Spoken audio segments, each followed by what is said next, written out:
Gigantescos do nosso Brasil, sejam muito bem-vindos ao nosso canal Voz do Vasco. Me chamo Diego Costa e eu vou passar para vocês aqui algumas informações, a minha opinião sobre o que eu acho do que está acontecendo no Vasco, tudo aquilo que da coletiva de ontem, da coletiva não, né, do pronunciamento de Luiz Melo e Paulo Brax. Mas antes disso, peço para você deixar o like aí, que ajuda a gente bastante, se inscreva no canal e compartilhe esse vídeo aí com todo mundo que vocês conhecem aí, joga nos grupos de WhatsApp, enfim. Vamos fazer um pouco de força para que esses vídeos cheguem até essa rapaziada que está lá no Vasco, lá sugando o Vasco da maneira que tá acontecendo. Você que nos assiste de todo o Brasil, do norte, sul, leste, oeste, lá do nordeste, enfim, de todos os cantos do nosso país. Você também que assiste a gente aí de fora do país, sejam muito bem-vindos. E vamos embora aí sem muita delonga com esse vídeo, porque o sentimento é de chateação muito grande com o momento do Vasco, e a gente precisa externar isso para que esses caras trabalhem mais e mais para que o pior não aconteça esse ano ainda, beleza? Vamos lá, rapaziada. Ontem, após o jogo contra o Cruzeiro, né, teve um pronunciamento aí de Luiz Melo e Paulo Brax, com todo respeito aos dois profissionais, né, que não faz um bom trabalho no Vasco, principalmente o Paulo Brax, que é responsável pela montagem desse elenco. Fizeram um pronunciamento, com todo respeito, muito covarde, né? Por que muito covarde? Porque não deram a opção de ninguém fazer pergunta nenhuma, só fizeram o pronunciamento ali em 4 minutos e acabou, mais nada. É difícil você ver o Vasco sendo tratado dessa forma, o torcedor sendo tratado dessa forma. Eu trouxe aqui algumas falas deles, até porque não são muitas, para poder comentar com vocês. Vou começar aqui pela fala do Paulo Brax. O sentimento é de muita vergonha, eu estou e todos no vestiário também, com raiva, frustrados, e não tem inércia isso aqui. Os resultados são inadmissíveis e inaceitáveis. 14ª rodada, e vamos traçar uma linha. O passado nós não vamos mudar, mas o futuro está intacto, então nós vamos fazer diferente. Na próxima semana teremos um novo comando técnico e vamos anunciar no momento oportuno. Falou ali o Paulo Brax, né? Aí eu te pergunto, cara, a gente está 3 rodadas com técnico interino. Agora que os caras vão correr atrás de um técnico? Agora que eles vão traçar outra linha para que o Vasco consiga sair dessa situação? Paulo Brax, com todo respeito, você faz um péssimo trabalho. Seu trabalho não é bom. Eu não sei quem da 777 avalia o teu trabalho para deixar você continuar no cargo. Seu trabalho é horrível, cara. Não tá dando resultado. 14ª, a gente venceu 2, perdeu uma porrada e empatou não sei quantas. Sabe? Aí agora que a gente vai estar preocupado, a semana que vem a gente vai estar com o treinador. Semana que vem começa hoje, domingo. É o primeiro dia da semana. Cadê o treinador? Já deveria estar aí. É inadmissível é você montar um elenco desse sem ter um cara para armar a jogada, sem ter caras experientes para poder aguentar a pressão e passar a tranquilidade para os moleques. O que a gente está vendo nos jogos de hoje, né, é o que foi repetido no passado. Se pega refúgios dos outros times, né, os refúgios lá, dos outros times que não são utilizados lá e joga para o Vasco. Que, com todo respeito, Ryan, o Juan, não sei o que lá, das contas, que veio de Santos. Cara, se ele não serve no Santos, ele não serve no Vasco. Com todo respeito, não serve. O Mike chegou, fez até uma boa partida ontem, mas se não serve no Santos, é para olhar com interrogação para ele antes de trazer. Pode ser que dê certo? Pode ser, mas tem que olhar com interrogação para esses caras. Sabe? Como é que você me contrata um cara que é refúgio do outro time, o Matheus Carvalho, com todo respeito, 4º reserva do Náutico, vai servir pro Vasco? Não vai. Novamente, montagem errada desse elenco, e a culpa é sua, Paulo Brax. É sua, inteiramente sua.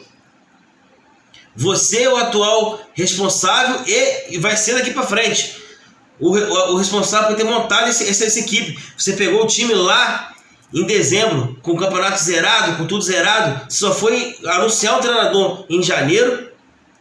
Isso já era para estar acontecendo há muito tempo. O elenco do Vasco tinha que estar pronto em janeiro. Tinha que estar pronto pro Campeonato Carioca já. Mas não. A gente chegou em abril com você falando com 80%, 70% do elenco formado e não tá.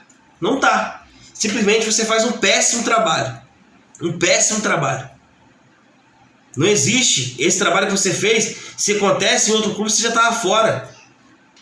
Antes do Barbieri chegar, não era nem para ter chego, mas antes dele chegar, você já era para ter saído. Você colocar na cabeça para trazer o Barbieri para poder treinar o Vasco. Numa reconstrução. Reconstrução se trata de um treinador experiente, cascudo, que aguenta a pressão. Jogadores experientes, 80% do elenco tem que ser jogador que aguenta a casca, que aguenta a pressão, para gente ter tranquilidade para poder colocar os moleques. Agora você vem com a história de que vai contratar 4 ou 5 reforços ali para compor o elenco. O Vasco não tem tempo para compor o elenco. A janela abriu no último dia 3. Agora a gente não anunciou nenhum reforço ainda de peso, com todo respeito ao Serginho. E cara, não vai resolver, não adianta. Não vai. A gente precisa de jogadores que consigam aguentar a pressão, que quer jogar no Vasco da Gama e fazer o que tem que ser feito dentro de campo para que a gente saia dessa situação. Foi muito covarde ontem da parte de vocês fazer esse pronunciamento e sair sem deixar ninguém falar nada. Foi muito covarde. A torcida do Vasco se sente traída hoje pela SAF. É esse o sentimento do torcedor. A última esperança nossa, não só minha, mas já de muitos outros torcedores, era a SAF. Mas com a SAF a gente não consegue ver luz no fim do túnel. Fudeu. Desculpa o palavreado. A gente vendeu o futebol achando que não teria esse tipo de problema. Olha aí. Não vou nem falar das notícias que deve, que não deve, porque para mim são coisas que o pessoal costuma se apropriar desse tipo de ocasião para poder se promover. Porque todo mundo fala que deve, mas ninguém mostra que deve, o clube também não fala nada, fica tudo por isso mesmo, né? Ninguém prova nada, então vida que segue. Tá foda. Luiz Melo, né? O Luiz Melo falou o seguinte, cara: nossa presença aqui é pedir desculpa para o torcedor, como clube não estamos felizes, e como a 777 também não. Temos conversado bastante, diariamente, tentando buscar soluções. Nessa semana vamos ter mais visitas de gente de lá. Estamos tentando ver como faremos isso. Entendo a frustração do torcedor e eles têm que entender que estamos mais frustrados ainda. Ô Luiz Melo, com todo respeito, cara, você não sabe como é que tá a cabeça do torcedor, não. Você não tem ideia de como tá a cabeça do torcedor. A cabeça do torcedor já entrou em parafuso no momento que a gente viu na terceira rodada que o Vasco não tinha condição de bater de frente. Aí a gente fez um bom início contra o Atlético Mineiro, um bom início contra o Palmeiras. Na terceira rodada que a gente começou a pipocar, o torcedor já ficou preocupado. Depois que a gente entrou na zona de rebaixamento, ainda aí que piorou. O torcedor vascaíno, Luiz Melo, não pensa, ele não pode entrar em parafuso de entrar na zona de rebaixamento, que dá nó na cabeça do torcedor, porque o torcedor não aguenta mais isso. Olha o que vocês estão fazendo com o Vasco. Que porcaria de trabalho é esse, Luiz Melo? Que porcaria de trabalho é esse? Olha o que vocês estão fazendo. Olha o que vocês estão plantando no Vasco. Olha que loucura. Vocês assumem cheio de promessas de que isso, que aquilo, que vai acontecer, tal, e nada acontece. Cadê os reforços de peso? Os caras para vir, para segurar a pressão no Vasco, cadê? Os outros clubes, né, que estão em condições melhores hoje, estão todos lá com seus caras para poder segurar a pressão de todos eles. Não tem, nem se o jogador bom quiser ir para lá, vai ter vaga. É esses caras que tem que vir para o Vasco. Mas vocês não se esforçam para poder trazer. Cadê esses caras? Deram uma coletiva covarde, estúpida e grossa pro torcedor. O torcedor já está de saco cheio com essa cabeça que vocês estão pensando com o Vasco. Amanhã eu volto com mais notícias, rapaziada. Clica aí no joinha, dá aquele like, ajuda bastante, se inscreva no canal e amanhã eu volto com mais notícias do nosso gigantesco. Valeu!